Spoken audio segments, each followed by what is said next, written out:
سابق ممبر پنجاب اسمبلی ہیں. اسمبلی کے اندر جماعت اسلامی کا روشن چہرہ رکھتے ہیں. اسمبلی کے اندر عوام کے مسائل کو ببانگ دہل بیان کرنے کا موقع حاصل رہا. میں ان کو دعوت دیتا ہوں کہ وہ آئیں اور میاں والی کی معزز شخصیات سے مخاطب ہوں. جماعت اسلامی پنجاب کے رہنما سابق صوبائی اسمبلی امیدوار محترم جناب وقاص خان صاحب.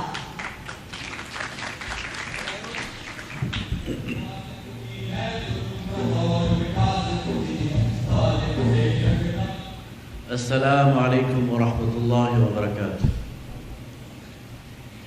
الحمد للہ رب العالمین والصلاة والسلام على سید الانبیاء والمرسلین وعلى آلہ وصحبہ اجمعین. اما بعد فاعوذ باللہ من الشیطان الرجیم. بسم اللہ الرحمن الرحیم. ضرب الله مثلا كلمة طيبة. ألم تر كيف ضرب الله مثلا كلمة طيبة كشجرة طيبة أصلها ثابت وفرعها في السماء تؤتي أكلها كل حين بإذن ربها. صدق الله المولانا العظيم. اللهم صل على سيدنا ومولانا محمد وعلى آل سيدنا ومولانا محمد وبارك وسلم ثم صل عليه. انتہائی محترم حافظ جاوید ساجد صاحب اور میاں والی کے میرے بھائیوں بزرگوں اور دوستوں، جماعت اسلامی کے یوم تاسیس پر میں یہ چاہوں گا کہ مختصر سے وقت میں آپ کے سامنے وہ کام یا اس کا چھوٹا سا نقشہ یا ایک برڈ آئی ویو، ایک طائرانہ نظر آپ کے سامنے رکھوں. اور یہ محفل الحمدللہ سنجیدہ لوگوں کی ہے، کچھ سنجیدہ باتیں آپ کے سامنے کروں. دنیا کے جس خطے میں ہم بیٹھے ہیں، بر صغیر پاک و ہند، یہاں پر اسلام کیسے آیا؟ یہاں پر اسلام مختلف ذرائع سے آیا. ایک ذریعہ تو عرب تاجر تھے جو صحابہ کے دور سے یا اس سے پہلے بھی وہ عرب سے ہند کے ساحلوں پر، مالابار کے ساحلوں پر، کاٹھیا وار کے ساحلوں پر وہ اپنا مال لے کر آتے تھے. اور مسلمان تاجر بھی آئے، اور انہی ساحلی علاقوں پر ان کے اخلاق کی وجہ سے، کردار کی وجہ سے لوگ مسلمان ہونا شروع ہو گئے. اور اسی آمد و رفت کے نتیجے میں مسلمان کراچی کے ساحل تک پہنچے. اور یہاں پھر وہ مشہور واقعہ ہوا کہ راجہ داہر نے مسلمانوں کے قافلے کو گرفتار کر لیا، اور کسی مسلمان بچی کو گرفتار کر لیا، اور اس کو چھڑانے کے لیے محمد بن قاسم 712 عیسوی میں اپنا لشکر لے کر کراچی آئے. یہ دوسرا سلسلہ ہے، یعنی دوسرا دروازہ ہے. محمد بن قاسم کے ساتھ کل 12,000 فوجی تھے، اور وہ 2 سال کے قریب رہے اور پھر چلے گئے. لیکن اسلام کا کچھ اثر یہاں پر ملتان تک پہنچا. تیسرا ذریعہ جو بر صغیر میں مسلمانوں کے آمد کا ہے وہ صوفیاء کرام کا ہے. بغداد سے، ہرات سے، قندھار سے، ایران کے مختلف علاقوں سے صوفیاء کرام لاہور تک اور اجمیر تک اور دہلی تک پہنچے، اور جہاں جہاں وہ گئے انہوں نے دین کی تعلیم کا ایک انتظام کیا. اور چوتھا ذریعہ مسلمانوں کا اور اسلام کا بر صغیر کے اندر جو ہے وہ ترک اور ایرانی اور افغانی فوج ہے. ظہیر الدین بابر کے ساتھ، شہاب الدین غوری کے ساتھ، محمود غزنوی کے ساتھ یہ لوگ آئے اور پھر یہیں سیٹل ہو گئے. تو آپ نے دیکھا کوئی ایک سسٹمیٹک ویو نہیں آئی یہاں اسلام کی. بلکہ مختلف رنگ یہاں پر اسلام کے پہنچے، اور اس کا سب سے بڑا نقصان یہ ہوا کہ یہاں لوگوں کی بہت بڑے پیمانے پر اخلاقی تربیت نہیں ہو سکی۔ لوگ مسلمان تو ہو گئے لیکن ان کے اخلاق میں، ان کے کردار میں وہ شرک اور وہ بت پرستی اور وہ جاہلانہ تہذیب وہ موجود رہی۔ یہی وجہ ہے کہ اسی بر صغیر میں پھر تجدید اور اصلاح کا کام بھی شروع سے ہوتا، اور سب سے پہلا نام ہم اس میں لیتے ہیں مجدد الفسانی کا، شیخ احمد سرہندی کا، جنہوں نے اس وقت جلال الدین اکبر کا ایک بہت بڑا جو اس کا ایک وار تھا اسلام کے خلاف کہ اس نے دین الہ بنا دیا تھا، اس کا پردہ چاک کیا۔ اگر خدا نہ خواستہ مجدد الفسانی نہ ہوتے تو آج بر صغیر میں مسلمان نام کی کوئی چیز نہ ہوتی، بلکہ ایک ملغوبہ ہوتا ہندو مسلم کا۔ لیکن انہوں نے بڑی مردانہ وار جد و جہد کی، قید و بند برداشت کی، ظلم برداشت کیا، تعذیب و تشدد برداشت کیا، لیکن مقابلہ کیا، اور بالآخر جہانگیر توبہ طائب ہوا اور اسلام اپنی اصل حصے میں قائم رہا۔ پھر بر صغیر کے اس علاقے میں شاہ ولی اللہ محدث دہلوی، ان کا بہت بڑا کارنامہ ہے، انہوں نے اس علاقے میں قرآن اور حدیث کی خدمت کی ہے۔ قرآن کا پہلا فارسی ترجمہ وہ لے کر آئے، پھر ان کا پورا خانوادہ، کئی نسلیں وہ یہ کام کرتے رہے، لوگوں کی اصلاح کرتے رہے۔ پھر اسی بر صغیر میں ابوالکلام آزاد کا نام ہم نے سنا، انہوں نے بھی تجدید اور اصلاح کا کام شروع میں کیا۔ شیخ الہند مولانا محمود الحسن رحمہ اللہ، انہوں نے ہندوستان کے مسلمانوں کی اصلاح کے لیے بہت بڑی تحریک چلائی۔ علامہ اقبال، انہوں نے بھی مسلمانوں کو اسی طرف لے کر آئے، اور پھر اسی میں ہم ایک نام سنتے ہیں سید ابوالعلا مودودی کا۔ لیکن سابقہ تمام مصلحین اور مجددین میں اور سید مودودی میں فرق کیا ہے؟ تمام جتنے بھی مجدد گزرے ہیں جن کے میں نے آپ کے نام لیے، انہوں نے بلا شبہ بہت کام کیا، غیر معمولی کام کیا، ہزاروں سال تک تاریخ میں یاد رکھنے والا کام کیا، لیکن وہ اکیلے تھے، انفرادی سطح پر انہوں نے یہ کام کیا۔ سید ابوالعلا مودودی نے اصلاح اور تجدید کے اس کام کے لیے جماعت اٹھائی، اپنے ساتھ لوگوں کو منظم کیا، اور پھر تجدید و اصلاح کا یہ پودا یہ صرف بر صغیر تک محدود نہیں رہا بلکہ پوری دنیا میں پھیل گیا۔ ابھی آپ کو محترم اشتیاق مندل صاحب بتا رہے تھے کہ اخوان المسلمین کا نام لیا جائے تو سید مودودی کا نام آتا ہے، ترکی کی اسلامی تحریک کا نام لیا جائے تو سید مودودی کا نام آتا ہے، بنگلہ دیش میں، ملائیشیا میں، ہر جگہ۔ تو سید ابوالعلا مودودی نے 26 اگست 1941 کو جماعت اسلامی قائم کر کے جو پودا لگایا قرآن پاک کے الفاظ میں، کلمہ طیبہ کے مانند، اصلها ثابت وفرعها فی السماء، اس کی جڑیں بہت گہری ہیں اور اس کی شاخیں آسمان تک بلند ہیں۔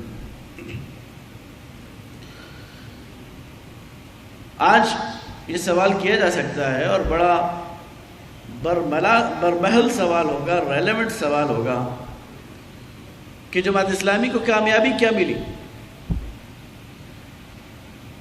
اور کامیابی کا ایک پیمانہ سیاسی کامیابی ہے تو اس میں جماعت کو کیا ملا۔ میں پھر واپس پیچھے جاؤں گا اور آپ کو چند چیزیں بتاؤں گا، لیکن ایک چیز اور ایک مثال آپ کو دینا چاہتا ہوں کہ ذہن ہمارا کلیئر ہو۔ یہ 2010 کی بات ہے۔ 2010 میں مصر کے اندر عام انتخابات ہوئے، اور ان عام انتخابات میں مصر کی اخوان المسلمین، یاد رکھیے اخوان المسلمین 1920 میں قائم ہوئی ہے، تو 2010 میں 90 سال کی ہو گئی تھی۔ 2010 میں جو انتخابات ہوئے تو اخوان المسلمین پورے ملک میں بری طرح ہار گئی، صرف 2 نشستیں جیتی۔ نتائج کا اعلان ہوا، اس کے اگلے دن اخوان المسلمین کے مرشد عام ڈاکٹر محمد بدی، جو اس وقت جیل میں ہیں، انہوں نے پریس کانفرنس کی اور انہوں نے کہا کہ اس الیکشن کے لیے ہم نے 11 اہداف مقرر کیے تھے،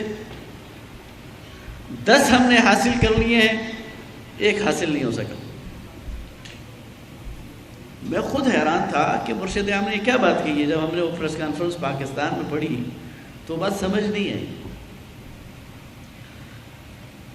لیکن یہ پر امید ذہن ہوتی ہے۔ اس کے 6 مہینے بعد مصر کے حالات میں اضطراب آنا شروع ہوا، ہلچل مچنا شروع ہوئی۔ 2011 میں وہاں پر عرب بہار، عرب سپرنگ اٹھی اور 30 سالہ ڈکٹیٹر حسنی مبارک کو اس نے اٹھا کر پرے پھینک دیا، اور اس کے فوراً بعد جب پارلیمان کے انتخاب ہوئے تو اخوان المسلمین نے 50% سے زیادہ ووٹ لیے۔ اس کے بعد جو صدارتی انتخاب ہوئے تو اخوان المسلمین کا صدر منتخب ہو گیا۔ تو اس سے کیا پیغام ملتا ہے؟ اس سے پیغام یہ ملتا ہے کہ جو کام ہوا ہے وہ رائے گاہ نہیں جاتا، جو بیج پڑا ہوا ہے وہ ضائع نہیں جاتا۔ جو ہی حالات سازگار ہوتے ہیں وہ بیج برگ و بار لاتا ہے اور سامنے آ جاتا ہے، اور لوگ حیران رہ جاتے ہیں یہ کہاں سے ہے۔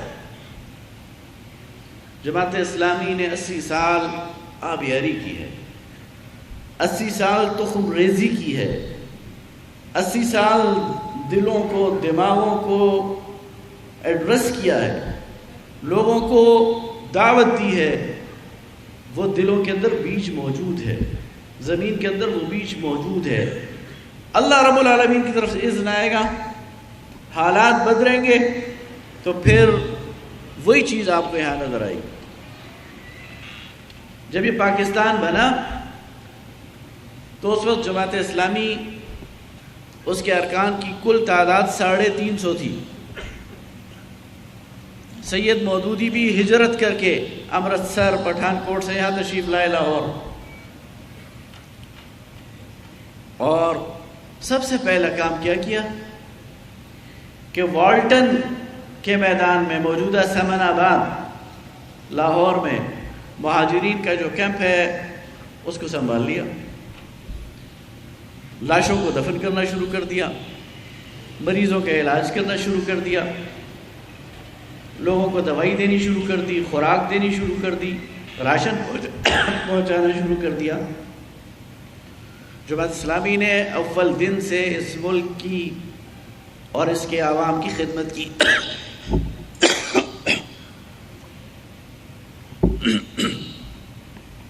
اسی طرح جو ہی یہ پاکستان بنا تو 350 کا ارکان تھے، 350، 4 کروڑ کی آبادی تھی اس مغربی پاکستان کی۔ جماعت اسلامی کے وہ کارکن متحرک ہو گئے، سید ابو الاعلیٰ مودودی نے جلسے کرنے شروع کر دیے، اور 6 مہینے کے اندر اندر اس ملک کے اندر مطالبہ نظام اسلامی، اس کو لوگوں کا ایک عوامی مطالبہ بنا دیا۔ ہر فرد کی زبان پر یہ بات آ گئی کہ پاکستان کے اندر اسلام نافذ ہونا چاہیے۔ اسی دباؤ میں سید مودودی جیل میں تھے، مولانا شبیر احمد عثمانی رحمہ اللہ نے قرارداد مقاصد وہ سید مودودی کو جیل بھجوائی اور کہا اس کو دیکھیں آپ کو قبول ہے۔ وہ قرارداد مقاصد جس نے پاکستان کی ڈائریکشن طے کی ہے، جس نے پاکستان کو ایکچولی کلمہ پڑھایا ہے، وہ جماعت اسلامی کا اس میں بہت بڑا کام ہے۔ پھر دستور کا مطالبہ، اور دستور بھی اسلامی دستور، جماعت اسلامی نے اس میں اپنا کردار ادا کیا۔ پھر آمیریت کے خلاف جدوجہد سن 58 سے لے کر اور 69-70 تک، یہ جو 11-12 سال ہیں، جماعت اسلامی کی پوری تاریخ بتاتی ہے کہ جماعت اسلامی نے اس ملک کے اندر ہر سیاسی قوت کے ساتھ مل کر اس ملک سے آمیریت کو ختم کرنے کے لیے ایک بہت بڑی جدوجہد اور جنگ لڑی ہے۔ اور اس دوران جماعت اسلامی ایک منظم قوت بن گئی تھی، اسٹریٹ پاور اس کو مل گئی تھی۔ اور پھر آپ دیکھتے ہیں کہ 1970 میں اس کے جو انتخابات ہوئے تو یہ جماعت اسلامی ہے جو پورے ملک کے اندر، متحدہ پاکستان کے اندر، بنگلہ دیش اور پاکستان، یہ ملک گیر واحد تنظیم تھی۔ آپ اندازہ کریں، نتائج دیکھیں، یہاں سے پیپلز پارٹی مغربی پاکستان میں، انہوں نے مشرقی پاکستان میں ایک بھی امیدوار نہیں کھڑا کیا تھا۔ پاکستان پیپلز پارٹی نے بنگال میں پورے میں ایک امیدوار بھی نہیں کھڑا کیا تھا، اور وہاں سے شیخ مجیب نے مغربی پاکستان میں کراچی کے علاوہ کئی ایک امیدوار بھی نہیں کھڑا کیا تھا۔ ریجنل پارٹیز تھی، صرف جماعت اسلامی تھی جس نے مغربی اور مشرقی پاکستان میں اپنے امیدوار اتارے تھے، اور مشرقی پاکستان میں دوسری بڑی جماعت بن کر ابھری اور یہاں پر تیسری بڑی جماعت بن کر ابھری۔ پاکستان کی وحدت کی علامت۔ اور پھر پاکستان کو بچانے کے لیے جو قربانیاں دی، آج تک بنگلہ دیش جماعت اس کو بھگت رہی ہے۔ اس کی قیادت وہ پھانسی کے تختے پر، یعنی جو دعوے دار ہیں یہاں کے، وہ مکر گئے، لیکن وہ لوگ آج بھی اس انتقام کا نشانہ بنے ہوئے۔ اس لیے اس ملک کے اندر خدمت کے لیے کوئی کام ہو تو وہ جماعت اسلامی نے کیا ہے، اس ملک کے اندر اس کی ڈائریکشن کو ٹھیک کرنے کا کوئی کام ہو تو وہ جس جماعت اسلامی نے کیا ہے۔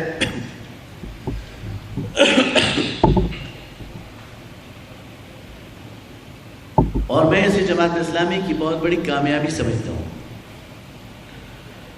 کہ آج پاکستان کے اندر کوئی سیکولرزم کا نعرہ لے کر سیاست نہیں کر سکتا۔ کوئی شخص آ کر، کوئی مرد یا عورت، ذرا تجربہ تو کرے نا، آ کر کہے کہ دین سے میرا کوئی تعلق نہیں ہے اور پاکستان کو میں ایک سیکولر اسٹیٹ بنانا چاہتا ہوں، نہیں چلے گا۔ لوگ اسے ایک قدم نہیں بڑھنے دیں گے۔ کوئی بھی سیاسی جماعت ہوتی ہے، بے نظیر بھٹو بھی دوپٹہ لے کر آتی تھی، اللہ اور اس کے رسول کا نام لے کر اپنی بات شروع کرتی تھی، اسلام کی بات کرتی تھی۔ باقی جماعتیں بھی اسلام کی بات کرتے ہیں، اس پر عمل نہ کریں اور بات ہے، لیکن ان کے سامنے راستہ ہی کوئی نہیں ہے کہ وہ اس ملک میں کھل کر اسلام کے مقابلے پر آ جائیں۔ اس ملک کا تشخص، اس ملک کی ڈائریکشن اور اس ملک کی سمت اور اس ملک کی نظریاتی سرحدوں کا دفاع وہ جماعت اسلامی نے ناقابل تسخیر بنا دیا، الحمدللہ۔ لہذا آج ابھی آپ کے سامنے ڈاکومنٹریز پیش ہو رہی ہیں۔ جماعت اسلامی کی الخدمت فاؤنڈیشن 8 ارب روپے سے زیادہ کا ایک سال کا بجٹ صرف کرونا پر جماعت اسلامی نے خرچ کیا ہے، الخدمت فاؤنڈیشن نے خرچ کیا۔ میں پنجاب حکومت کی بات نہیں کر رہا، میں سندھ حکومت کی بات نہیں کر رہا، وہ حکومتیں ہیں، مجھے کوئی دکھائے کوئی سیاسی پارٹی کہ اس نے اتنا بڑا کام کیا ہو۔ اسی طرح جماعت اسلامی کے نمائندگان اور پھر جماعت اسلامی نے ڈیلیور کیا ہے اور مانا ہے اپنوں نے اور غیروں نے۔ کراچی میں جو انفراسٹرکچر ڈیولپ کیا ہے نعمت اللہ خان نے، آج بھی لوگ مانتے ہیں۔ پہلے تو ہم کیو ایم والے نہیں مانتے تھے، اب وہ بھی مانتے ہیں۔ جب سے مصطفیٰ کمال کیو ایم نے نکالا تو اب فاروق ستار بھی یہ کہتا ہے کہ یہ تو اصل منصوبے نعمت اللہ خان کے تھے، تختیاں اس نے لگائی ہیں۔ کراچی کا 4 ارب روپے سے 60 ارب روپے تک کا بجٹ، اور اس سے پہلے عبدالستار افغانی، اور کے پی کے اندر 14 اضلاع کے اندر جماعت اسلامی یا ڈسٹرکٹ میئر رہی یا نائب میئر رہی، ناظم یا نائب ناظم یا ٹاؤن ناظم شپ، آج ہمارے سامنے اس کا ریکارڈ موجود ہے۔ جب 2013 میں ہمارا کولیشن گورنمنٹ بنی کے پی میں پی ٹی آئی کے ساتھ، تو پہلے معاہدہ یہ ہوا تھا کہ ہمیں وزارت تعلیم دیں گے، اناؤنس ہو گیا، معاہدہ ہو گیا، لیکن P T I per pressure پڑا کہ وزارت تعلیم انہیں دے دی تو یہ سے نظریاتی بنائیں گے۔ انہوں نے پریشر میں آ کر اپنی طرف سے ایک بے جان وزارت ہمارے سپرد کر دی، بلدیات کی، لیکن اسی بلدیات کی وزارت نے پشاور کو کلین اینڈ گرین بنایا، اور پوری دنیا نے دیکھا، اور خود پھر حکومت نے کلیم کیا، بلکہ یہ منسٹر اور یہ وزراء اور یہ صوبائی نمائندے یہ پڑ گئے پیچھے مرکزی حکومت کے کہ یہ آپ نے کن کے حوالے کر دیا ہے، یہ تو ہمارا، یعنی اتنی اچھی وزارت اور اس میں اتنا، اس کے اتنے وسائل ہیں اور اس میں اتنا کام ہو سکتا ہے، یہ تو ہمارے حوالے کریں، کر نہیں سکتے تھے، اس لیے کہ ان کے اندر وہ صلاحیت نہیں ہے، ان کے اندر وہ کام کرنے کا جذبہ اور ڈیڈیکیشن نہیں ہے جو جماعت اسلامی کے کارکنان کا خاصہ ہے۔ ابھی آپ نے ڈاکٹر وسیم صاحب کی بات سنی، پنجاب اسمبلی میں ڈاکٹر وسیم صاحب ہمارے ساتھ 5 سال ممبر رہے، اور آپ کو بتاؤں کہ 2002 سے لے کر 2007 تک 5 سال، آخر میں جب اسمبلی کے ریکارڈ کا انالیسس ہوا اور یہ پتہ لگایا گیا کہ کس ممبر نے کیا کام کیا ہے، تو جماعت اسلامی کے 7 ممبران تھے 342 کے ایوان میں، 342 کے ایوان میں جماعت اسلامی کے 7 ممبر تھے، ان 7 ممبرز کی کارکردگی 54% تھی، اور باقی کی 46%، جس میں پی ٹی آئی اس وقت نہیں تھی، قاف لیگ بھی تھی اور نون لیگ بھی تھی اور پیپلز پارٹی، ان سب کی یعنی 336 ارکان کی 37 ارکان کی مل کر جو کارکردگی تھی وہ 46% تھی، جماعت اسلامی کے 7 ارکان کی کارکردگی وہ 57% تھی، 54% تھی۔ اب اس سے اندازہ لگائیں، ہم تھوڑے تھے، ہم نے اپنا اثر دکھایا ہے۔ 1970 کی اسمبلی میں 4 لوگ تھے جماعت اسلامی کے، 1 شہید ہو گئے، 3 رہ گئے، لیکن آپ ڈیبیٹس اٹھا کر دیکھیں، پاکستان کا کانسٹیٹیوشن بنا ہے پروفیسر غفور کے بغیر، یہ نامکمل اور ادھورا ہے۔ اس سے پہلے کہ اگر آپ ڈیبیٹس اٹھا کر دیکھیں تو کراچی سے جماعت اسلامی کے محمود اعظم فاروقی کے بغیر اسمبلی ادھوری نظر آتی ہے، اور تحریک ختم نبوت کو اور اس ساری ڈیبیٹس کو اٹھا کے دیکھیں، جماعت اسلامی کا کردار آپ کو نمایاں نظر آئے گا۔ 4 لوگوں نے اتنا اثر ڈالا ہے، یہ 40 ہو جائیں، یہ 150 ہو جائیں تو کیا تبدیلی آئے گی آپ خود اندازہ لگا سکتے ہیں۔ اس لیے میرے بھائیوں، بزرگوں اور دوستوں، میں یہ بات ہر جگہ کہتا ہوں کہ جماعت اسلامی نے تو متبادل پیش کیا ہے، ہر دور میں کیا ہے، بدقسمتی اس قوم کی ہے، اس نے اسے آپٹ نہیں کیا، لیکن اس قوم کے پاس کوئی اور چوائس نہیں ہے۔ آ جائے گی، 10 سال بعد آئے گی، 50 سال بعد آئے گی، لیکن آئے گی ضرور انشاءاللہ جماعت اسلامی کی طرف، اور جب جماعت اسلامی کی طرف آئے گی تب صحیح اس کی ترقی اور عروج شروع ہوگی۔ وآخر دعوانا الحمدللہ رب العالمین۔